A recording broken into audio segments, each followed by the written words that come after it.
नमस्कार, मैं आश्रुति वोहरा और आप देख रहे हैं नेक्स्ट 9 न्यूज। कांग्रेस पार्टी ने आखिरकार अपने प्रत्याशियों की सूची साफ कर दी है। अमेठी सीट पर जो असमंजस की स्थिति बनी हुई थी, वो स्थिति अब साफ हो चुकी है। दोनों ही सीटों के लिए उम्मीदवारों की घोषणा कर दी गई है, यानी अमेठी और रायबरेली। कांग्रेस पार्टी ने अपने जाने माने दिग्गज नेता राहुल गांधी को अमेठी की जगह इस बार रायबरेली सीट से उम्मीदवार बना दिया है।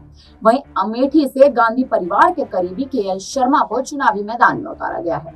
गौरतलब है कि दोनों ही सीट गांधी परिवार का गढ़ रही है। हालांकि 2019 की लड़ाई में राहुल गांधी को बीजेपी की फायर ब्रांड नेता और केंद्रीय मंत्री स्मृति ईरानी के हाथों हार का सामना करना पड़ा था। जिस सीट पर सियासी पंडितों को एक लंबा इंतजार था, अब उस सीट पर इंतजार खत्म हो चुका है। लेकिन अभी भी कयास लगाए जा रहे हैं कि प्रियंका गांधी एक बार फिर वापसी कर सकती है या एक बार फिर बाजी मार सकती है। चुनावी समीकरण समझने की कोशिश करते हैं। करीब 25 साल बाद होगा जब कोई गांधी अमेठी से चुनावी मैदान में नहीं होगा। कांग्रेस अध्यक्ष बनने के करीब 1 साल बाद 1999 में सोनिया गांधी ने यहीं से चुनाव की शुरुआत की थी। 2004 में वे रायबरेली पे शिफ्ट हो गई और राहुल गांधी को यहां से चुनाव लड़ाने पर इन्होंने डाल दिया। पार्टी नेताओं के मुताबिक राहुल के रायबरेली शिफ्ट होने के पीछे अहम कारण यही था कि 2019 की हार के बाद अमेठी जब पारिवारिक सीट नहीं रह गई है, तो राहुल गांधी के रायबरेली सीट से चुनाव लड़ने के पीछे एक और ये भी तर्क बताया गया कि वायनाड और अमेठी दोनों ही सीटों पर जीत हासिल करने की स्थिति में राहुल गांधी रायबरेली से अपने परिवार का लंबे समय तक संबंध का हवाला देते हैं और वायनाड को छोड़ना उनके लिए आसान होता है। कहीं ना कहीं कयास ये भी लगाए जा रहे हैं कि राहुल गांधी हार के डर से रायबरेली से चुनाव लड़ रहे हैं।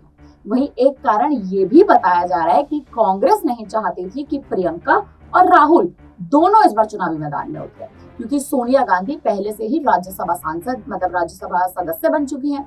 राहुल और प्रियंका दोनों के जीतने की स्थिति में संसद में गांधी परिवार के 3 सांसद होंगे। ऐसी स्थिति में भारतीय जनता पार्टी और खासकर प्रधानमंत्री मोदी कांग्रेस पर वंशवाद को लेकर तीखे वार भी कर सकते हैं। अब देखा जाए तो कहीं ना कहीं कांग्रेस का एक डर कह सकते हैं कि इस बार कांग्रेस ने रायबरेली से, या कहें कि कांग्रेस आला कमान ने रायबरेली से राहुल गांधी को उतार दिया है, वहीं राहुल गांधी को अमेठी से नहीं उतारा गया। तो ये एक डर है, सीधे तौर पर देखें तो ये एक डर है राहुल गांधी का स्मृति ईरानी को लेकर, क्योंकि पिछले चुनाव में भी स्मृति ईरानी ने राहुल गांधी को एक अच्छे खासे मार्जिन से शिकस्त दे दी थी, अच्छे खासे मार्जिन से हरा दिया था।